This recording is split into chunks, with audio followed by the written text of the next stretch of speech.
Magandang araw sa ating mga katropa pips na mga kabasketballista natin dyan. Magandang balita ito regarding doon sa case ni Justin Brownlee. Recently, si Philippine Olympic Committee President, si Mr. Abraham Tolentino, ay inassure ang ating mga basketball fans na hindi tayo ma-strip of gold medal. Regarding ito doon kay Justin Brownlee na of course na case in which he failed the doping test done by the International Testing Agency. According to Mr. Tolentino, under the rules naman din kasi ng ASIAD, 2 to 3 players kung mag-test positive sa performance enhancing drugs, pwedeng mangyari yon na pwedeng matanggalan ng medalya. Pero at this time, in this case kasi, si Brownlee lang naman ang na-test positive. In fact pala, lahat naman sila tinest. So, nagbigay sila ng urine samples after the championship game natin with Jordan. So, lahat sila naman, maganda naman yung resulta. Only si Brownlee lang yung nag-fail sa test.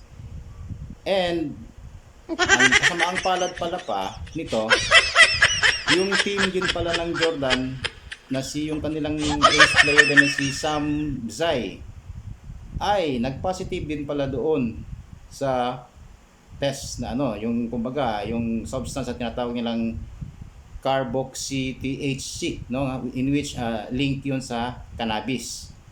Alright. Yung kay Justin naman kasi, according to Mr. Tolentino, it could be kasi na kung maalala natin before the World Cup, FIBA World Cup, si Brownlee nagpapagaling yun sa US kasi nagkaroon siya ng surgery sa kanyang paa. Tinanggal yung bone spurs sa kanyang paa. So baka ikako daw doon sa mga prescription drugs na tinake niya. Baka isa doon may mga doon na may of course may halong cannabis. Well, in fact, ang cannabis naman is accepted na yan sa ibang bansa, kumbaga dahan-dahan ang na-accept yan basta ginagamit lang sa medicinal purpose, In fact, sa Thailand, allowed na yung pag ng cannabis basta ginagamit sa medicine. Okay, so yun pala, nangyari nito pala, meron din pala tayong isang kababayan din na nag-test na nag-fail sa doping test, yung ating female biker, si Ariana Evangelista, So isa din to sila na but they will still appeal, with the ASIAD committee.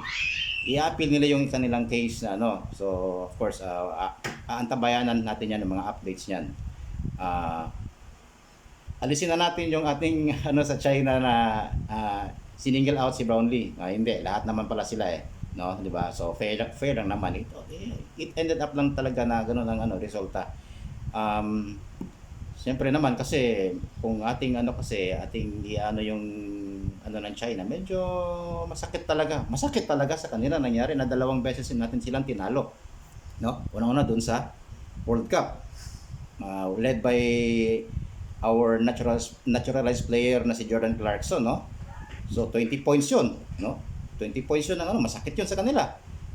Pagdating ng Asian Games, akala nila panalo na sila kahit nga tayo, di ba, hindi tayo makapaniwala kung paano natin nahabol yung ganung lamang ng kalaban.